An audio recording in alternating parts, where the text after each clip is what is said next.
결국은 신앙은 오랜 세월을 통해서 만들어진다는 것을 알게 됩니다. 세례 요한이 30세 쯤에 나와서 사역을 시작하는데 10대 소년기부터 들판에서 광야에서 하나님과의 독대하는 시간을 통해서 시간을 만들어냅니다. 가장 어쩌면 죄악된 시기, 가장 불의와 타협하기 쉬운 그 시기 속에 하나님을 드리면서 자기의 신앙을 만들어내잖아요. 평범한 일상 속에서 주님과 함께 삶을 살아가는 훈련을 하게 되잖아요. 그러니까 하나님의 정해진 때에 하나님의 방법으로 부르셔서 사용하신 은혜가 있지, 내가 평범한 일상 속에서 하나님과 함께 살아가는 신앙을 만들어내지 못한다면 나는 하나님의 이름을 위해서 하나님을 흥하게 하는 삶을 살아가기는 부족하다는 것을 기억하시면서 살아가셔야 됩니다. 세상에서 열심 내는 것보다 더 중요한 것이 하나님 앞에서 내 신앙의 열심을 내는 것이 더 중요합니다.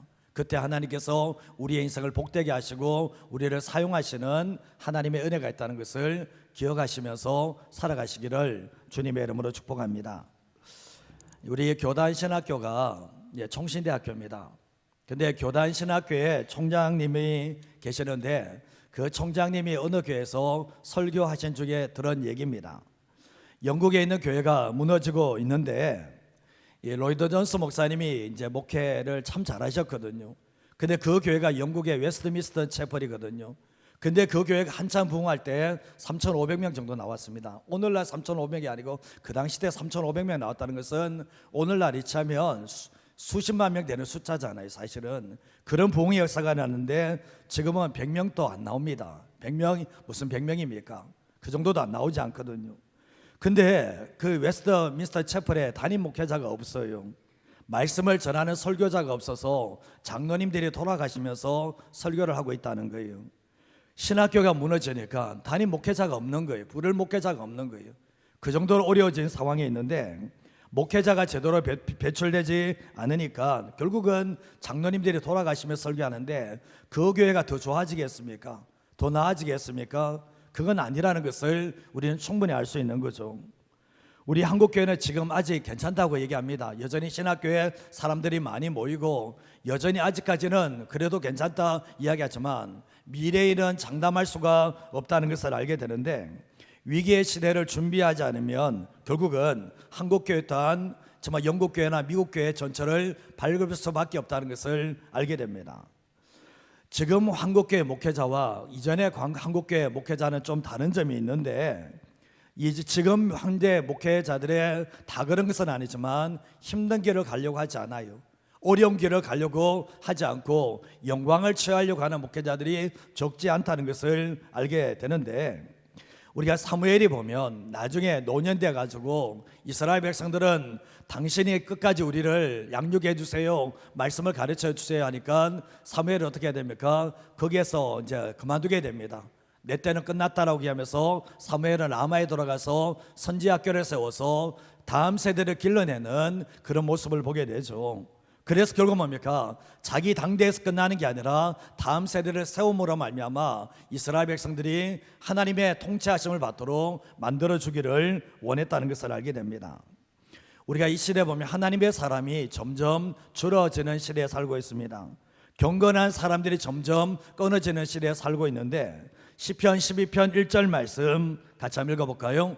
여호와여 도우소서, 경건한 자가 끊어지며 충실한 자들이 인생 중에 없어지나이다. 이미 다윗의 시대에도 고백하는 게 뭡니까? 여호와께 도움을 요청하는데 경건한 자가, 주님을 닮아가는 자가 끊어지고 하나님 앞에 충실한 자가 인생 중에서 없어지고 있다고 고백을 하고 있는데 다윗이 오늘날 이 시대에 와가지고 이 모습을 본다면 뭐라고 얘기할 보면 과거보다 더 심하게 경건한 자들이 끊어지고 충실한 자들이 없어지는 세대가 아닌가 탄식할 것이 분명하다고 생각을 합니다. 그렇기 때문에 우리의 삶 속에 내가 하나님 앞에 경건한 자가 되고 내가 하나님 앞에 충실한 삶을 살아가기 위해서는 몸부림치는 모습이 반드시 필요하다는 것을 기억하셔야 됩니다. 마태복음 6장 24절 말씀 너무나 잘 아시는 말씀인데 한 사람이 두 주인을 섬기지 못한다. 혹 이를 미워하고 저를 사랑하거나 혹 이를 중히 여기고 저를 경히 여김이라 너희가 하나님과 재물을 겸하여 섬기지 못한다라고 말씀을 하셨는데 이 말씀은 예수님의 엄중한 말씀입니다. 예수님 당시에도 보면 나 예수님 섬겨, 나 하나님 섬겨 이런 사람이 참 많았잖아요. 주여 주여 주여 하는 사람이 참 많았잖아요.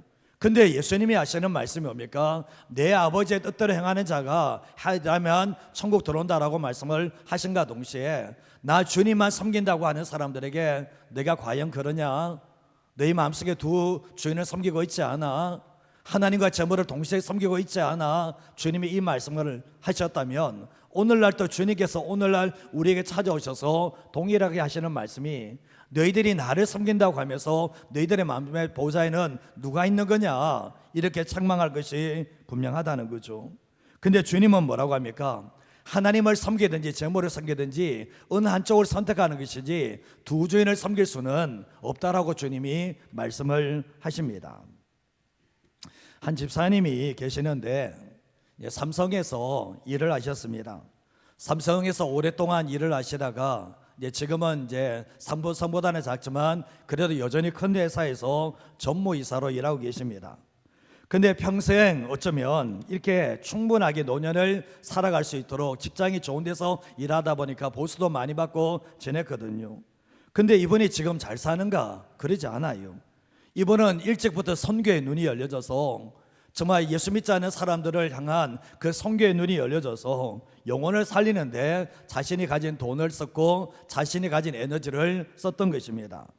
근데 이제 이분이 정말 선교에 대해서 계속 헌신하다 보니까 이제 선교사에 부르심이 온 거예요. 그래서 내년 3월 달에 나라는 말씀드리지 않지만 내년 3월 달에 직접 자기 와이프와 함께 이제 선교사 파송을 받게 되었습니다. 그래서 회사 사장을 만나서 이제 그만둬야 되겠다고.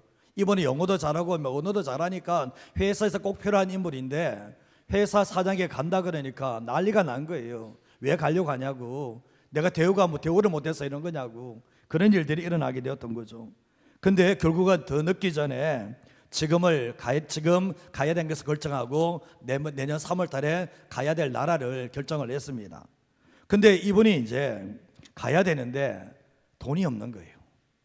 그 정도 직장 생활 했으면 정말 돈이 많을 것 같아 없는 거예요. 근데 이분이 이제 이 부인이 타고 있는 그 차를 팔아서 선교 자금을 마련하겠다 그런 얘기를 하더라고요. 그 얘기를 들으면서 이분의 인생은 어떤 삶을 살았는가 충분히 우리는 생각해 볼 수가 있는 거예요. 참 대단하다는 생각을 해보게 되었는데 하나님만을 주인으로 섬기기 위해서 얼마나 몸부림쳤고 하나님의 뜻을 이루기 위해서 얼마나 자신을 비우는 삶을 살았을까 그런 생각들을 해보게 되었습니다. 요한복음 12장 42절에서 43절 말씀에도 보면 그러나 관리 중에도 그를 믿는 자가 많대 바리새인들 때문에 드러나게 말하지 못하니 이는 뭘 당할까 두렵다고요? 출교당할까 싶어 두려워 또 못했던 거예요. 근데 43절 말씀 같이 한번 읽어볼까요? 그들은 사람의 영광을 하나님의 영광보다 더 사랑하였더라.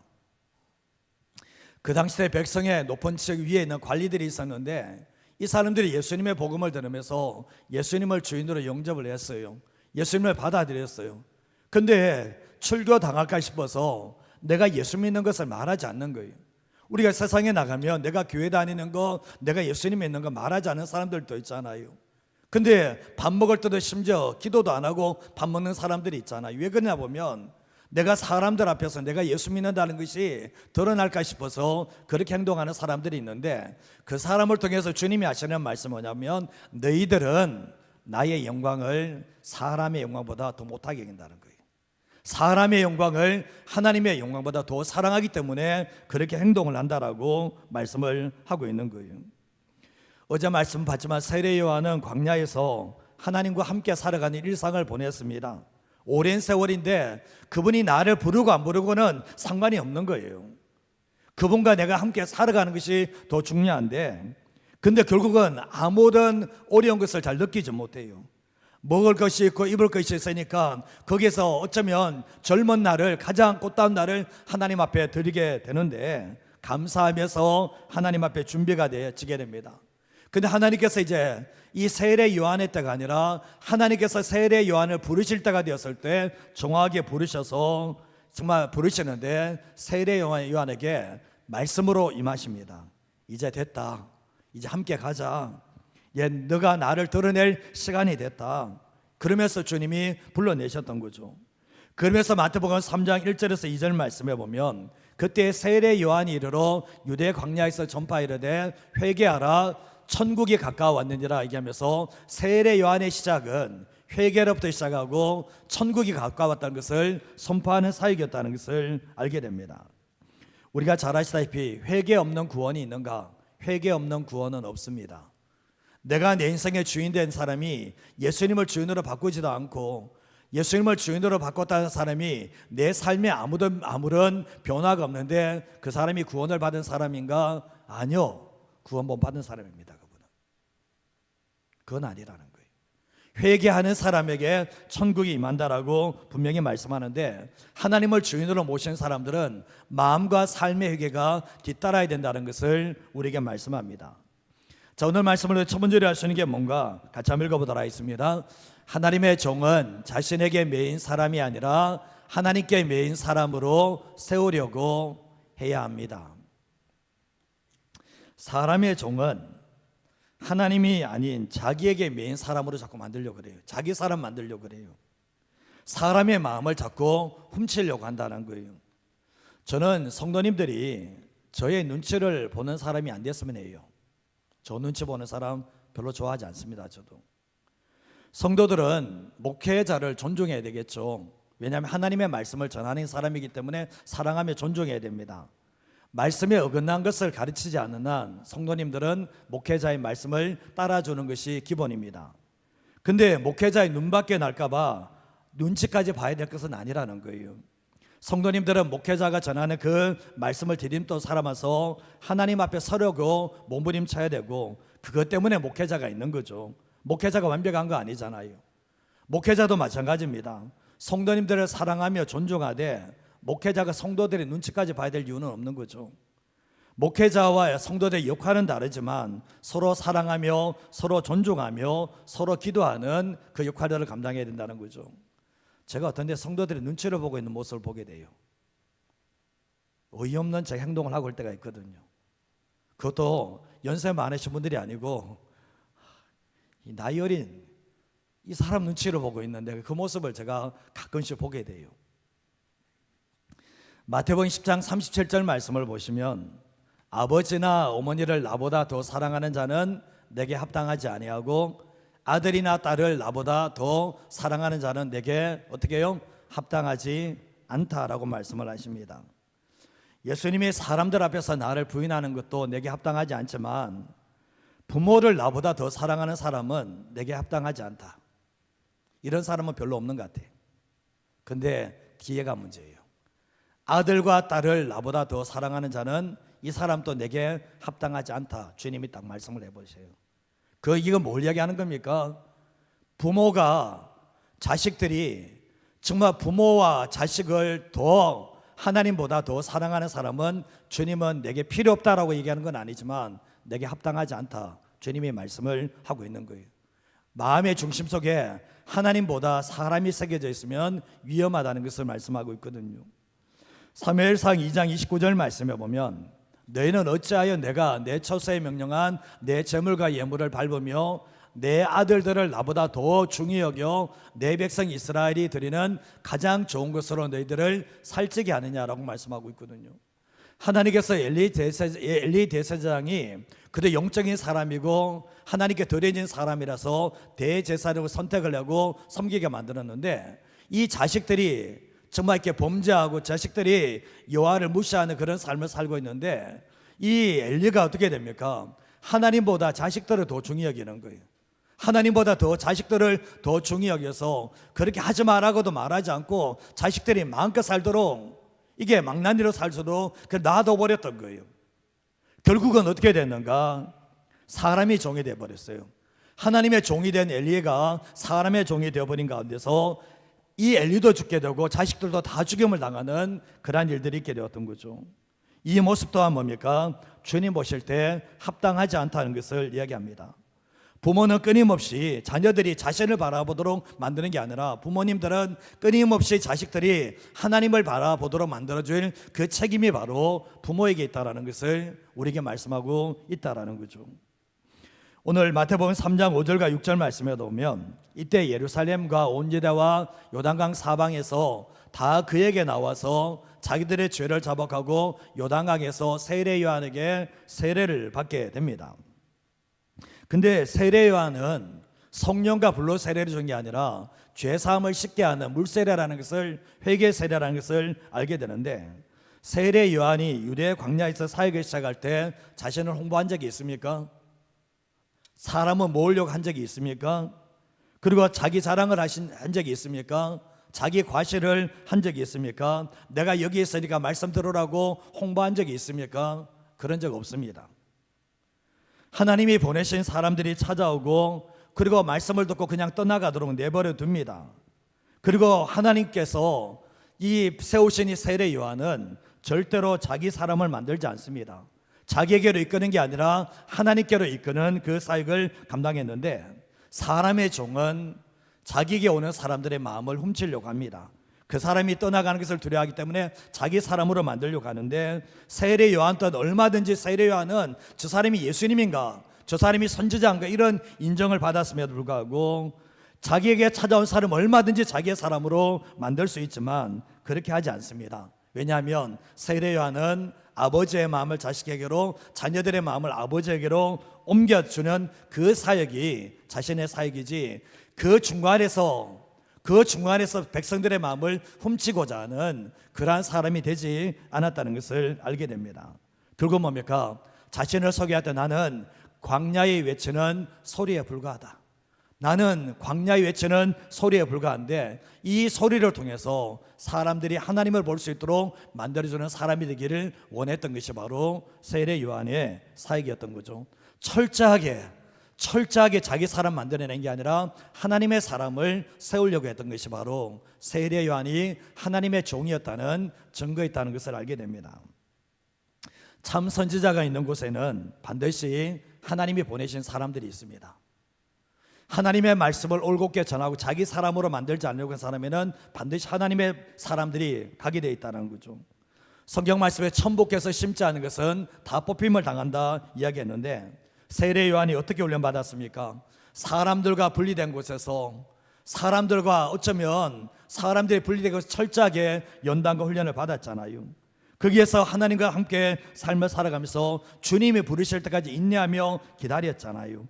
그리고 철저하게 하나님의 사람으로, 하나님께 사람에게 매인 게 아니라 하나님께 매인 삶의 그 종으로서의 연단과 훈련을 받아냈습니다. 그래서 자신이 하나님께 매인 삶을 하나님의 종으로 살아가는 것처럼 다른 사람들 또한 자신에게 매인 사람의 종이 아니라 하나님의 사람으로 세우려고 했던 것이 세례 요한의 사역이었다는 것을 알게 됩니다. 그래서 사람들을 자신에게 오게 만드는 게 아니라 하나님을 바라보도록 철저하게 예수님을 손가락질하면서 예수님을 바라보게 만들었던 것이 세례 요한의 사역이었다는 것을 알게 되는 거죠. 저와 여러분은 어떻습니까? 혹시 가정 가운데서 여러분의 사람 만들지 않습니까? 가정 가운데서 여러분을 주목하는, 정말 여러분 없이는 살아갈 수 없는 사람으로 만들지 않습니까? 그거는 부모의 실패입니다. 그렇게 해서는 안 된다는 거예요. 결국은 뭡니까? 부모를 바라보고 사람을 바라보고 만드는 게 아니라, 사역자가 또 우리가 성도님들이 내 사람을 만드는 게 아니라 하나님에게 매인 사람으로 만드는 것이 진짜 신실한 하나님의 사람이라는 것을 기억하시면서 사람의 종이 아니라 내가 하나님께 매인 하나님의 종이 되시고, 또한 보면 다른 사람들 또한, 내 가족들 또한 사람에게 매인 사람이 아니라 하나님께 매인 사람으로 세워나가기 위해서 기도하고 몸부림치며 절제할 수 있는 하나님의 사람 되시기를 주님의 이름으로 축복드립니다. 두 번째로 할 수 있는 게 뭔가 같이 한번 읽어보겠습니다. 하나님의 종은 사람의 길을 즐겁게 함이 아니라 삶의 변화를 촉구하는 말씀을 전합니다. 삶의 변화가 없는 기독교를 뭐라고 할까요? 삶의 변화가 없다. 기독교가 있는데, 교회 왔는데 성도들이 삶의 변화가 아무것도 없다. 그거는 종교생활이죠.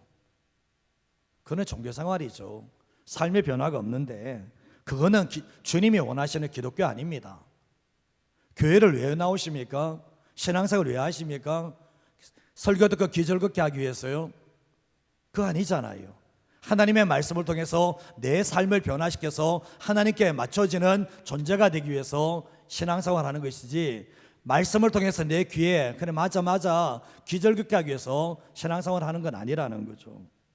구약시대에 보면 참 선지자와 거짓 선지자의 차이가 있는데 뭐냐 보면, 참 선지자는 하나님의 음성을 듣고 그것을 그대로 전하는 자가 참 선지자이고 하나님의 종이고, 하나님의 종이 항상 사람에게 거부를 당하고 핍박을 당합니다. 근데 거짓 선지자들은 그렇지 않거든요. 하나님의 음성을 들은 적이 없어요. 그리고 하나님의 말씀을 알지도 못해요. 그러니까 사람에게 부담을 안 주려고 그래요. 사람들에게 귀를 즐겁게 하려고 합니다. 그래서 결국은 다 망하는 거예요. 다 망한다는 것을 알게 되잖아요. 진정한 목자는, 진정한 하나님의 종은 하나님의 말씀 그대로 전하게 되거든요. 하나님께 돌이키게 하고 그 영혼을 살려내고자 하는 것이 결국은 하나님의 종의 모습이라는 거죠. 여러분이 제게 듣고 싶은 말씀이 뭡니까? 여러분이 제게 듣고 싶은 말씀이 뭐예요? 그러면 저를 통해서 하나님께서 전하고자 하는 그 말씀이 뭘까요? 여러분의 귀를 즐겁게 하는 거요, 편안하게 신앙생활을 하게 만드는 것이 저를 이 자리에 세우신 목적일 거라 생각하십니까? 그건 아니잖아요.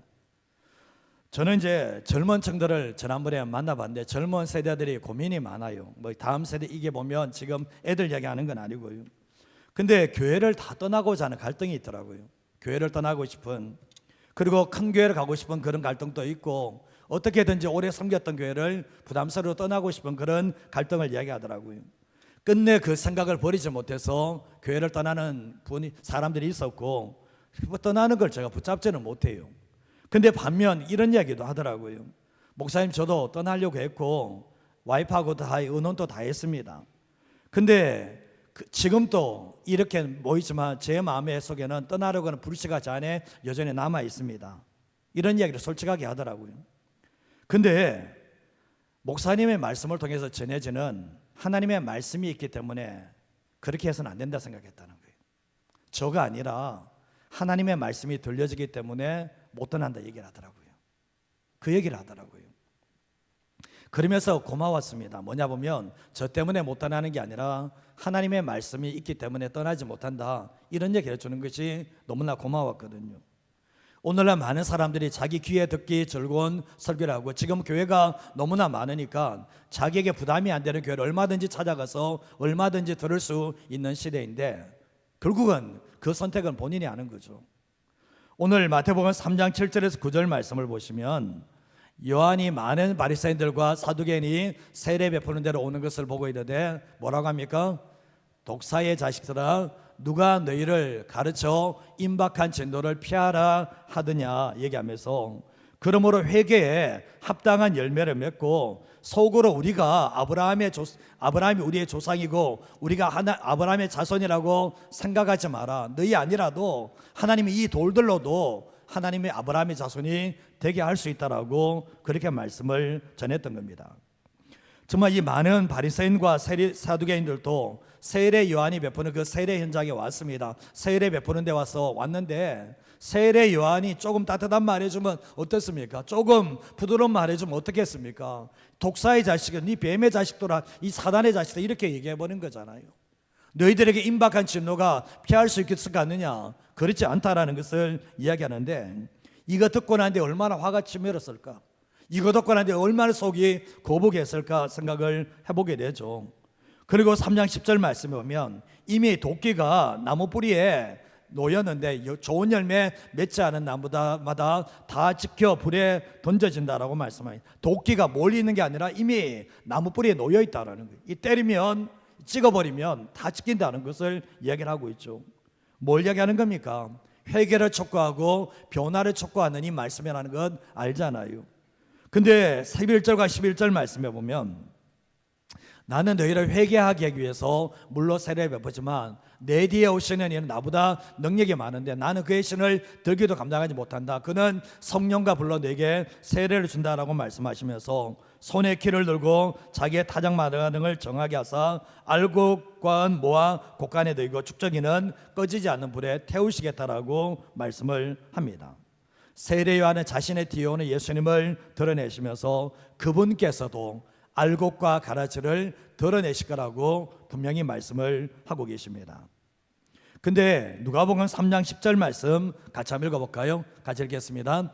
무리가 물어 이르되 그러면 우리가 무엇을 하리이까? 그러면서 뒤에 말씀 보면 옷 두 벌 있는 사람들은 옷 없는 자에게 그 한 벌을 나눠주고, 그리고 세리들은 부과된 세금 외에는 더 이상 거두지 말고, 군명들은 강탈하지 말고 금료를 족한 줄로 알라 얘기하면서 회개에 합당한 열매를 맺어야 된다라고 말씀합니다. 너희들이 지금 여기에 찾아와서 너희가 죄인인 것을 인정하고 회개의 세례를 받지만 그 회개의 세례를 받고 난 뒤에 아무런 삶의 변화가 없다면, 정말 너희들이 예수님을 하나님을 인격적으로 만났다고 하면서 아무런 삶의 변화가 없다면 너희들은 측정이에 불과하다, 이 말씀을 전하고 있는 거예요. 보면 사람들은 거부감이 일어나는 메시지를 듣기를 싫어해요. 부담되는 것도 싫고 그냥 편하고 아무 부담 없는 그 설교를 듣고 싶은 사람들이 적지 않습니다. 근데 어떻게 될까 생각해보면 그 영혼은 죽는다는 거예요. 세례 요한이 만약 사두개인과 바리새인들에게 정말 잘하고 있습니다 이런 얘기했다면 이들의 영혼은 정말 그런 줄 알고 결국은 어려움을 당할 수밖에 없는 거잖아요. 그러나 세례 요한은 뭡니까? 그 영혼들이라 할지라도 하나님께서 이 영혼을 살리기 원하기 때문에 그 영혼들에게도 거북스럽고 부담스럽고 어쩌면 화가 치미는 그 말씀 또한 전했던 게 뭐냐 보면 하나님의 종이기 때문에 사람의 귀를 즐겁기 위해서 세운 게 아니라 삶의 회개와 변화를 촉구하기 위해서 자기를 그 자리에 세웠기 때문에 그 말씀을 전했다는 것을 알게 됩니다.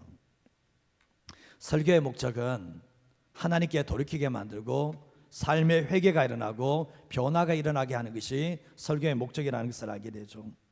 예수님의 설교도 마찬가지 그거 아닙니까? 열매로 그들을 안다라고 말씀을 하셨잖아요. 여러분은 어떻습니까? 어떤 설교 듣기 원하세요? 여러분의 심령에, 지금 여러분의 심령과 여러분의 심령에 주님이 오신다면 어떤 설교 하실까요? 내 삶을 보신다면 주님이 어떤 말씀을 하실까요? 정확한 말씀을 하실 거 아니에요.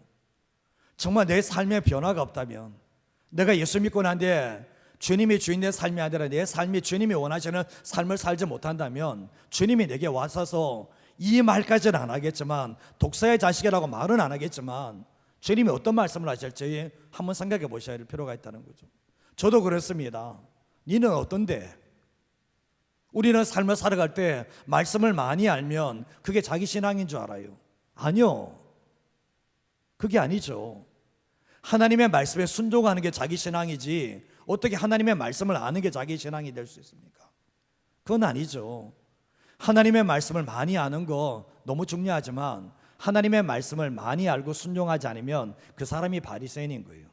그 사람이 사두개인이고 그 사람이 종교 지도자인 거예요. 결국은 주님께서 그런 사람들에게 했던 말이, 너희들은 말씀을 참 많이 아는데 너희들의 회개에 합당한 열매를 맺냐는 거예요. 주님이 그런 사람들 대상으로 책망을 하고 계시다는 것을 알게 됩니다. 여러분, 삶을 살아서 예수 믿지 않는 사람에게도 회개 없는 복음을 전하시면 안 돼요. 예수 믿으면 구원받습니다. 좋습니다. 근데 결국은 뭡니까? 회개하고 복음을 믿는 것이지 회개 없이 자기의 삶의 주인을 바꾼 것도 없는 상태에서 예수 믿으면 천국 간다고요? 그건 어디서 나온 복음이에요? 그거 성경에서 어떻게 그런 복음을 이야기하고 있죠? 예수님이 회개하고 복음을 믿으라 그랬는데 어느 누가 그런 복음을 전한단 말인 겁니까? 정확히 그 사람이 하나님 앞에 죄인 것을 말해줘야 되고, 기분 나쁘겠지만 하나님 앞에 죄인이고 하나님께 버림받고 지옥 갈 수밖에 없는 영혼이라고 말해줘야 되고, 그러고 난 뒤에 정말 불쌍히 여기셔서 예수님이 십자가를 정하고 예수님을 만난 사람들이 이전의 삶의 본복이 아니라 새로운 피조물이 었기 때문에 새로운 삶을 살 것에 대해서 분명히 말씀을 해줘야 되는 거잖아요.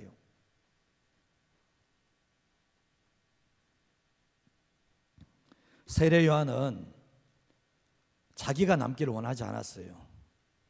세례 요한은 사람들이 내 옆에 남기를 원하지 않았어요. 세례 요한은 사람들이 하나님께 남게, 나중에도 보면 세례 요한은 예수님께로 사람들이 가는 것을 즐거워했다는 것을 알게 돼요. 세례 요한이 자신이 회개에 합당한 열매를 맺어 나가면서 사도 바울도 보면 복음에 합당한 생활을 하라고 말씀을 하고 있잖아요. 우리가 한번 되돌아보시기를 바랍니다. 끊임없이 내 자신을 쳐나가면서 회개에 합당한 열매를 맺고 있다면 그 사람은 지금 알곡으로 준비되는 거겠죠. 그러나 하나님의 말씀은 그렇게 많이 듣음에도 불구하고 전혀 삶이 달라지지 않는다면 주님이 우리에게 어떤 말씀을 하실까 생각을 해보실 필요가 있다는 것을 알게 됩니다. 하나님께서는 삶의 변화가 없는 사람을 통해서 일하신 적이 없습니다. 회개에 합당한 열매를 맺지 않은 사람을 통해서 하나님이 일하신 적이 없습니다. 그렇다면 우리의 삶에 한번 되돌아보십시오. 우리는 너무나 익숙해져 있고 너무나 이제는 굳어져 있고 너무나 움직이지도 않는 이런 모습 속에서 무수히 많은 예배를 드리지만 회개 한 번 없는, 정말 삶의 변화가 없는 그런 예배를 드린다면 주님이 어떤 말씀을 하시겠습니까? 어떤 말씀을 하시겠습니까? 한번 되돌아서 볼 필요가 있는 거예요. 오늘도 우리 세례 요한이 정말 자기에게 찾아오는 사람들에게 이런 말씀을 했다면, 예수님께서 동일하게 오셔서 회개를 선포하신다면 우리의 삶을 살아갈 때도 그렇습니다. 여러분, 우리가 삶을 살아갈 때 내가 하나님의 자녀이지만 내가 또 하나님의 종이잖아요. 목회자만 하나님의 종 아니잖아요. 하나님을 섬기는 사람은 다 하나님의 종이잖아요. 그러면 우리가 삶을 살아갈 때 오늘 이 말씀을 기억하셔야 됩니다. 하나님의 사람은 내 자식이든 내 부모든 내게 매인 사람 만드는 거 아닙니다. 하나님께 매인 사람을 만들어내는 것이 하나님의 사람이고, 그리고 하나님의 사람은 사람의 길을 즐겁게 하는 그런 게 아니에요. 다 죽입니다. 그러다가 결국 뭡니까? 쓴소리라 할지라도 회개에 합당한 열매, 삶의 변화를 추구하는 그런 사람들을 만들어내고, 주변에 성도들이 있을 때도 정말 교회만 다니고 문통만 바르는 그런 사람이 있다면 잘한다 할 때도 한두 번이지. 그거 정말 삶의 회개와 변화를 어쩌면 이끌어낼 수 있는, 내가 그렇게 안 살면서 그 사람이 그렇게 살아갈 수는 말할 수는 없지만 정말 예수 믿고 회개하고 변화된 삶을 살아가면서 다른 사람에게 말해줌으로 말미암아 그 사람 또한 올바르게 주님을 믿게 만드는 이 세례 요한과 같은 삶을 살아가는 저와 여러분의 인생 되시기를 주님의 이름으로 축복드립니다. 이 시간 우리